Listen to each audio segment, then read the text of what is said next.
Hello students, in this video we will discuss about dioxygen. Dioxygen को हम लोग यहाँ पे डिस्कस करेंगे या हम लोग सिंपली बोल लें कि ऑक्सीजन मॉलिक्यूल को हमें यहाँ पे डिस्कस करना है। ऑक्सीजन मॉलिक्यूल को डिस्कस करने का मतलब कि हम सबसे पहले देखें कि ऑक्सीजन की फॉर्मेशन होती कैसे है, what are the different methods for the preparation of oxygen, properties of oxygen and uses of oxygen. Means detailed study हमें यहाँ पे ऑक्सीजन की करनी है। ठीक है, तो चलिए स्टार्ट करते हैं। डाइऑक्सीजन, ऑक्सीजन को हम लोग डाइऑक्सीजन भी बोलते हैं। क्यों? क्योंकि ये O2 डाई एटॉमिक फॉर्म के अंदर एग्जिस्ट करती है, या हम लोग बोलते हैं कि ये मॉलिक्यूलर फॉर्म के अंदर एग्जिस्ट करती है। So it is dioxygen. अब सबसे पहले हमें यहाँ पे देखना है इसकी प्रिपरेशन के बारे में कि डाइऑक्सीजन को हम लोग प्रिपेयर करवा कैसे सकते हैं। तो बहुत सारे मेथड्स हैं प्रिपरेशन के। लैब के अंदर लेबोरेटरी प्रिपरेशन जो हम लोग कराते हैं वो मेथड क्या है प्रिपेयर करने का, उसको देखते हैं। सबसे पहले लेबोरेटरी प्रिपरेशन क्या है ऑक्सीजन की। तो फर्स्ट सिंपलेस्ट मेथड क्या है, देखिए, by decomposition of oxygen rich salts, by decomposition of oxygen rich salts।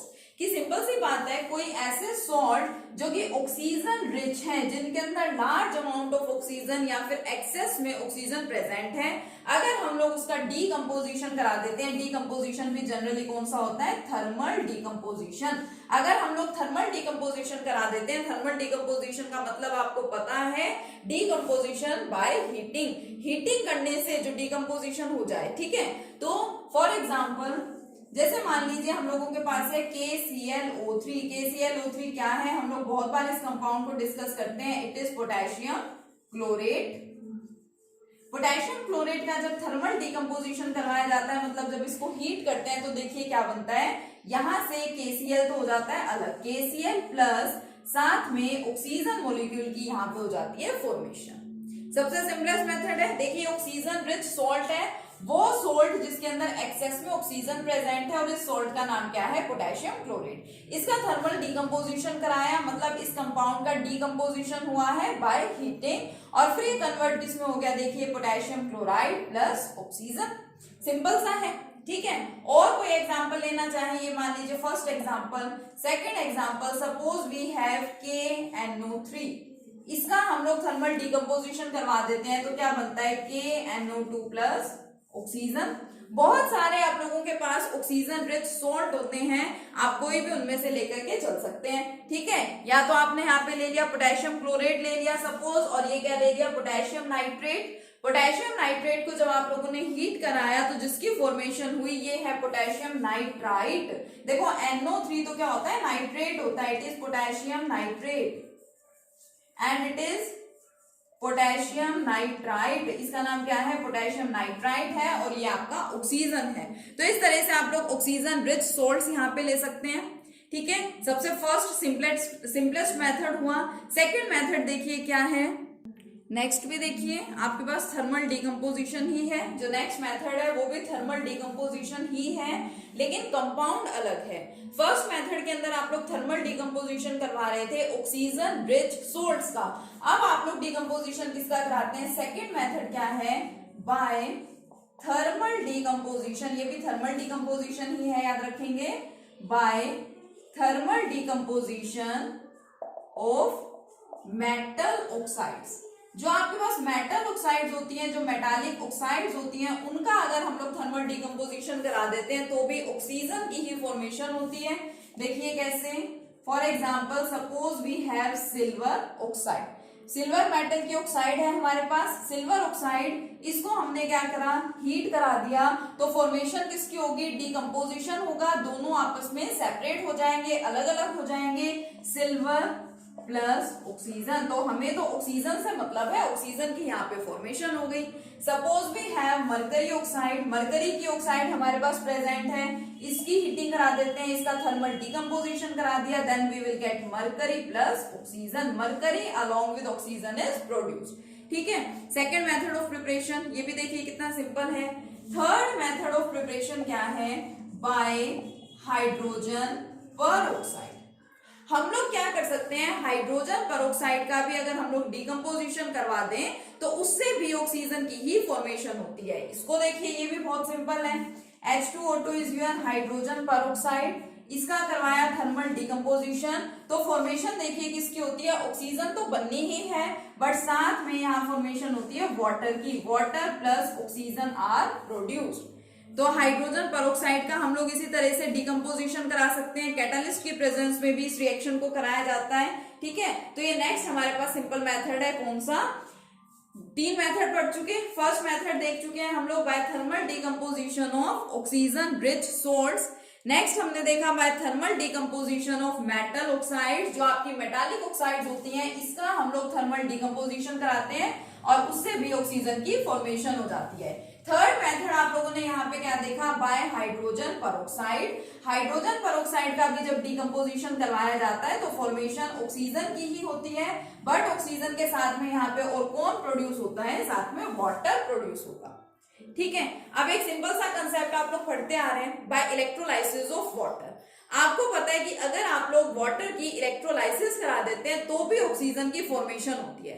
अभी जो मैंने आपको 3 मेथड्स बताए हैं, these are the laboratory preparation of oxygen. अगर ऑक्सीजन की आप लोग लेबोरेटरी प्रिपरेशन कराना चाहते हैं तो जो तीनों मेथड्स मैंने आपको बताए, इन तीनों मेथड्स का आप लोग यूज कर सकते हैं। अब मान लीजिए आपको बहुत ज्यादा अमाउंट में, आपको लार्ज स्केल प्रोडक्शन करवाना है ऑक्सीजन का, तो कैसे होगा, large scale production of oxygen. हम लोग लार्ज स्केल प्रोडक्शन करवाना चाह रहे हैं ऑक्सीजन का, तो देखिए कैसे बनेगी। लार्ज स्केल प्रोडक्शन होता है ऑक्सीजन का बाय इलेक्ट्रोलाइसिस ऑफ वाटर। अगर हम लोग वाटर की इलेक्ट्रोलाइसिस करा देते हैं तो हमें ऑक्सीजन मिलता है। काफी सिंपल सा रिएक्शन है जो हम लोग काफी टाइम से डिस्कस कर रहे हैं, उसके बारे में काफी टाइम से पढ़ रहे हैं उसको।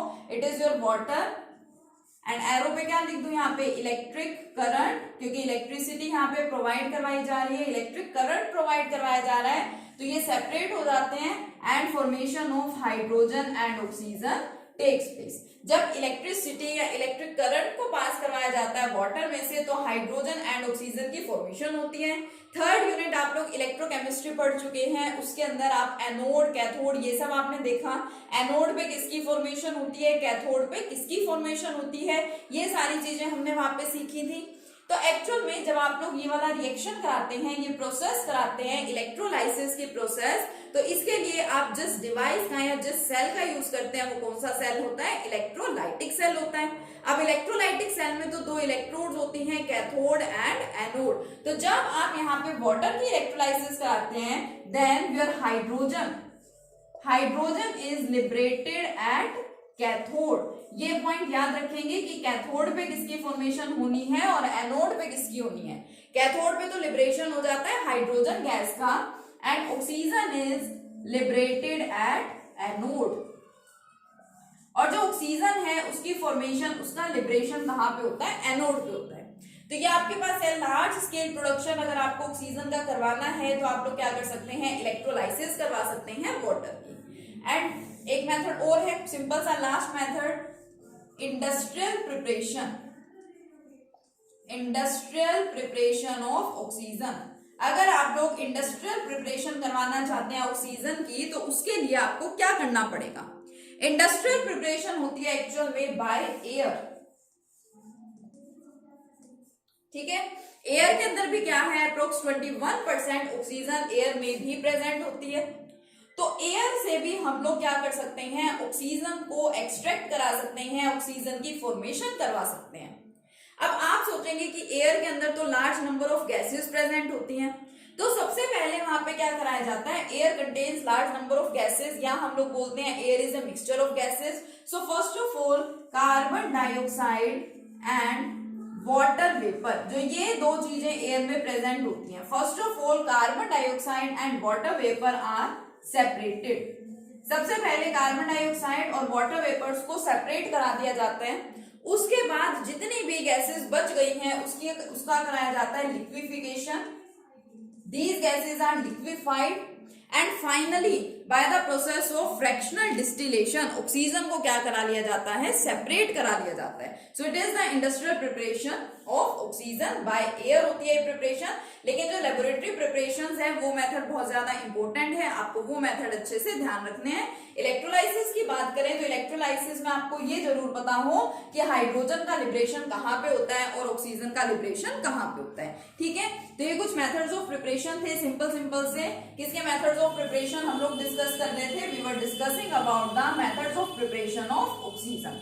अब आपको अच्छे से पता है अगर किसी सब्सटेंस की हम लोग प्रिपरेशन को स्टडी कर रहे हैं, अगर हमने यहाँ पे डिस्कस किया, अगर हमने यहाँ पे स्टडी किया कि ऑक्सीजन की प्रिपरेशन किस तरह से होती है, तो अब आपकी जो ऑक्सीजन है वो प्रिपेयर तो हो गई है। अब अगर आपकी ऑक्सीजन प्रिपेयर हो गई तो ऑब्वियसली ऑक्सीजन की कुछ प्रॉपर्टीज भी होती हैं। तो नेक्स्ट पॉइंट हमारे पास यही है to discuss about the properties of oxygen, कि अब आपने ऑक्सीजन की प्रिपरेशन करा ली है, अब उसकी प्रॉपर्टीज को डिस्कस करो कि ऑक्सीजन की क्या क्या प्रॉपर्टीज होती हैं। तो सिंपल सी बात है, देखिए प्रिपरेशन हटा देते हैं यहां से, प्रिपरेशन की जगह हम लोगों को क्या पढ़ना है इधर, ऑक्सीजन की properties. We are going to discuss now the properties of dioxygen और ऑक्सीजन। सिंपल से इसकी अगर फिजिकल प्रॉपर्टीज की बात करें तो सबसे पहले क्या आता है, इट इज कलरलेस। ऑक्सीजन क्या है, कलरलेस है, ठीक है, ओडरलेस है, as well as tasteless. Oxygen का कोई कलर नहीं है, इट इज कलरलेस, कोई स्मेल नहीं है, कोई ओडर नहीं है, इट इज ओडरलेस, कोई टेस्ट नहीं होता है, it is tasteless. First physical property of oxygen. Second physical property की अगर बात करें, then oxygen is slightly soluble in water. जो ऑक्सीजन है वो वाटर के अंदर क्या होती है, स्लाइटली सोल्यूबल होती है। और यही रीजन है, ये जो स्लाइटली सोल्यूबल है ना वाटर में, यही रीजन है for the survival of aquatic animals. जो आपके एक्वेटिक एनिमल्स होते हैं वो सर्वाइव कैसे कर पाते हैं, देखो सर्वाइवल के लिए हम सबको, जो भी लिविंग बीइंग्स हैं उन सभी को सर्वाइवल के लिए ऑक्सीजन की रिक्वायरमेंट होती है। अब जो एक्वेटिक एनिमल्स हैं, जो वाटर में रहते हैं जो एनिमल्स, अब उनको ऑक्सीजन कहाँ से मिलेगी। एक्चुअल में यू नो वेरी वेल कि उस वाटर के अंदर कुछ अमाउंट में डिसॉल्व्ड ऑक्सीजन प्रेजेंट होती है, and that dissolved oxygen is responsible for the survival of the aquatic animals. अगर वहां पे वाटर के अंदर ऑक्सीजन प्रेजेंट ही ना हो तो फिर एक्वेटिक एनिमल्स आपके सर्वाइव नहीं कर पाएंगे। तो इससे हमें पता चलता है कि जो ऑक्सीजन है it is slightly soluble in water. Water में ये क्या है, सोल्यूबल है। फिजिकल प्रॉपर्टीज अगर हम लोग डिस्कस कर रहे हैं तो इसी में हम इसके आइसोटोप्स की भी बात कर सकते हैं। 3 स्टेबल आइसोटोप्स होते हैं ऑक्सीजन के, ये भी आपको अच्छे से पता है कौन कौन से, एक तो 16, 17 and 18 oxygen. These are the stable isotopes of oxygen. अभी पीछे हम लोगों ने डिस्कस किया था एनामोलस बिहेवियर में, it is paramagnetic in nature. Oxygen कैसी है, पैरामैग्नेटिक है नेचर में। तो ये सारी की सारी प्रॉपर्टीज कौन सी हो गई, number 1 physical properties. These all are the physical properties of the oxygen. अब नेक्स्ट पॉइंट पे आ जाते हैं about chemical properties of oxygen. और जब आप ऑक्सीजन की केमिकल प्रॉपर्टीज की बात कर रहे हैं, it means we have to study the chemical reactions of the oxygen. Oxygen के केमिकल रिएक्शंस हमें यहाँ पे डिस्कस करने होंगे, ठीक है। चलिए स्टार्ट करते हैं केमिकल प्रॉपर्टीज ऑफ ऑक्सीजन। चलिए बात करते हैं केमिकल प्रॉपर्टीज की, ठीक है। Now what are the chemical properties of oxygen. सबसे पहले तो हम लोग यहाँ पे बात करते हैं लिटमस पे इसका क्या इफेक्ट पड़ता है। क्या ये रेड लिटमस को ब्लू कर देती है या ब्लू लिटमस को रेड कर देती है, मींस एसिडिक और बेसिक नेचर को प्रेडिक्ट किया जाता है।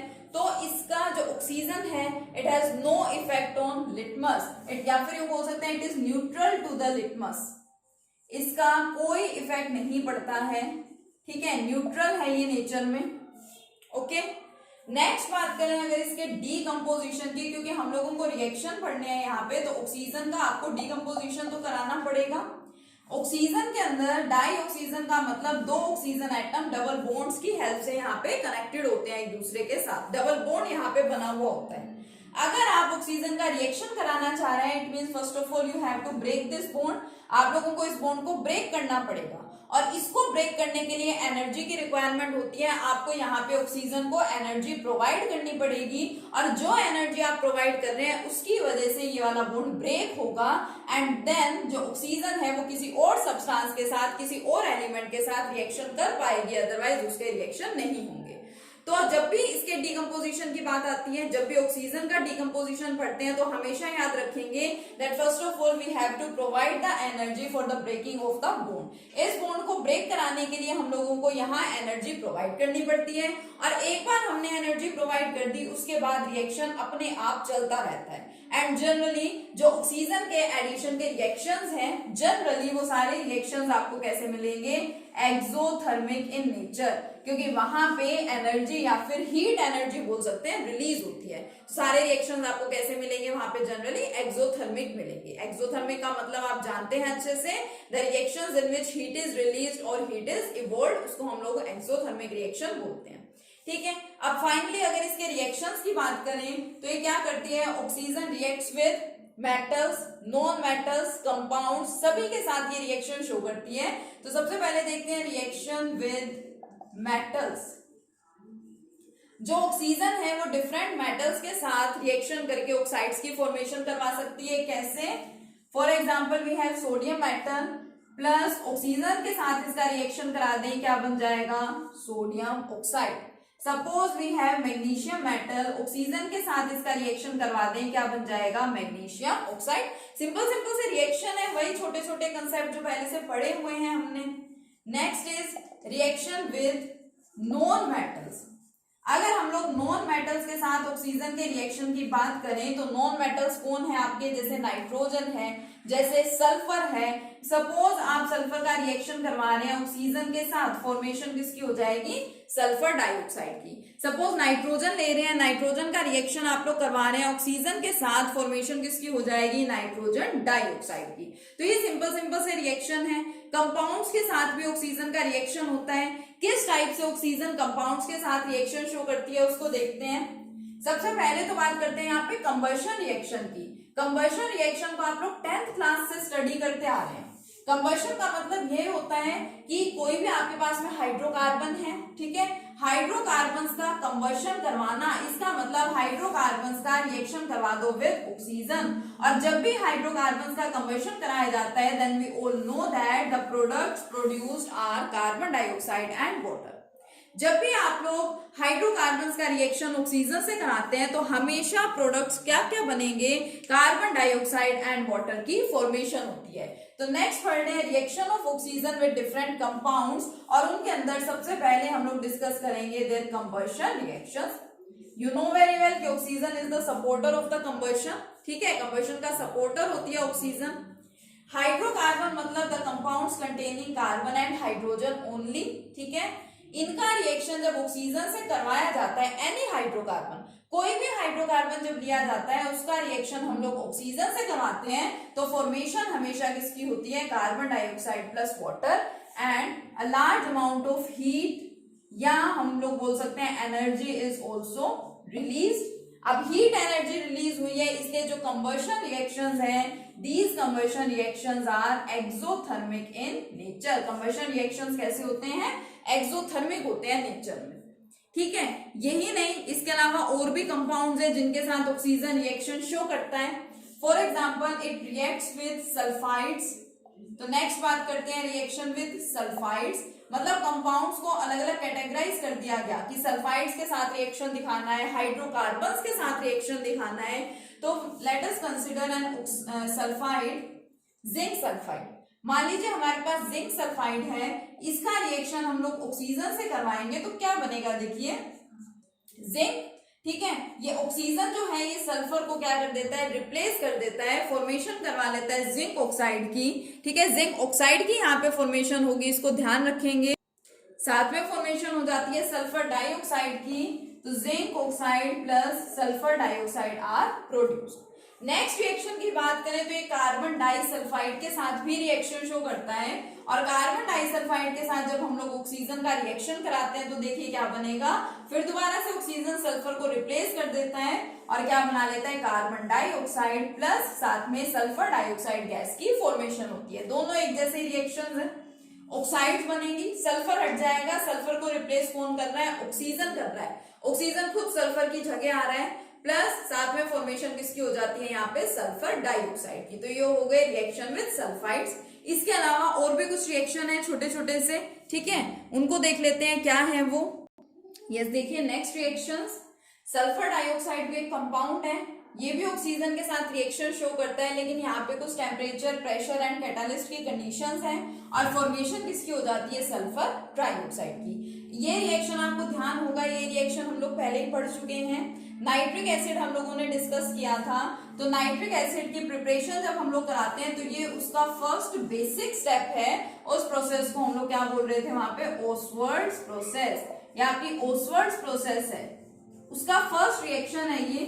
अमोनिया का रिएक्शन ऑक्सीजन से कराते हैं तो फॉर्मेशन किसकी हो रही थी, नाइट्रिक ऑक्साइड प्लस साथ में वाटर की फॉर्मेशन हो रही थी। And this one very important, इसका यूज हम लोग करने वाले हैं 17 ग्रुप में। 17 ग्रुप आपकी हेलोजन फैमिली है और उसके अंदर क्लोरीन की प्रिपरेशन हम लोगों को डिस्कस करनी है। तो it is the method of preparation of chlorine. Chlorine का मेथड ऑफ प्रिपरेशन है कि आप हाइड्रोजन क्लोराइड का रिएक्शन कराते हैं ऑक्सीजन के साथ, 700 केल्विन टेम्परेचर पे उसको हीट करते हैं एंड क्यूप्रिक क्लोराइड आप कैटालिस्ट लेते हैं तो फॉर्मेशन होती है chlorine plus water. Left side में आपके पास एसिड प्रेजेंट है, तो जब आपके पास एसिड एज रिएक्टेंट प्रेजेंट होता है तो आपको पता है कि प्रोडक्ट्स में हमेशा वाटर की फॉर्मेशन होनी ही है। रेडॉक्स रिएक्शंस में हमने 11th क्लास में ये चीज सीख ली थी कि अगर हमारे पास रिएक्टेंट साइड में एसिड है तो प्रोडक्ट साइड में वाटर की फॉर्मेशन होनी ही है। और ये जो प्रोसेस है, it is the process for the manufacturing of chlorine. Chlorine की फॉर्मेशन की प्रोसेस है और इस प्रोसेस का नाम याद रखेंगे, इट इज डेकोन्स प्रोसेस। इस प्रोसेस का नाम क्या है, डेकोन्स प्रोसेस है। एक तो छोटे छोटे रिएक्शंस और छोटी छोटी प्रॉपर्टीज इसकी बाकी है, उसको हम लोग कंटिन्यू करेंगे नेक्स्ट लेक्चर में। Thank you.